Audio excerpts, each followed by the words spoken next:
పాటకు రాళ్లను కరిగించే శక్తి కూడా ఉందంటారు. అంతేకాదు, ఇటీవలే కాలంలో పెద్ద పెద్ద ఆపరేషన్లు కూడా ఎలాంటి మత్తు ఇంజెక్షన్స్ ఇవ్వకుండా కేవలం మ్యూజిక్ వింటూనే చేయించుకున్న ఉదాహరణలు కూడా ఉన్నాయి.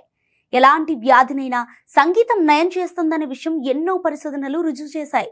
కొన్ని క్లిష్టమైన రోగాలను సైతం నయం చేయగల సత్తా సంగీతానికి ఉంటుంది. మరి సంగీతం వల్ల ఇంకా ఎన్ని ప్రయోజనాలు ఉన్నాయో తెలుసుకుందామా?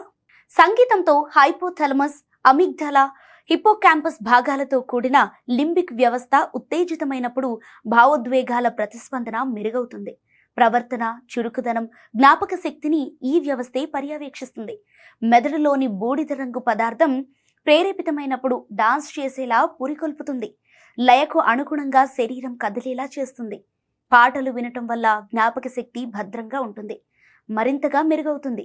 సృజనాత్మకత పెరుగుతుంది. ఏకాగ్రత, జాగరూకత ఎక్కువవుతుంది. త్వరగా స్పందించటం అవుతుంది. ప్రాదేశిక దృశ్యాల ఊహాత్మక శక్తి పెరుగుతుంది. పిల్లల్లో, పెద్దల్లో మెదడు ఎదుగుదల ఇనుమడిస్తుంది. అంతేకాదు, పాటల ద్వారా శారీరక లాభాలు కూడా ఉన్నాయి. ఒత్తిడి హార్మోన్ కార్టిజోల్ మోతాదులు తగ్గుముఖం పడుతుంది. గుండె వేగం, రక్తపోటు తగ్గుతుంది. శరీరాన్ని కదిలించేలా పురికొల్పటం, కొత్త నాడి అనుసంధానాలు ఏర్పడటం, వీటితో మెదడు తిరిగి క్రమబద్ధీకరించుకోవటం వంటి ప్రయోజనాలున్నాయి. భావోద్వేగ ప్రతిస్పందనల ప్రేరేపణకు పాటలు తోడ్పడతాయి. మంచి సంగీతం వినటం వల్ల ఒత్తిడి, ఆందోళన తగ్గుతుంది.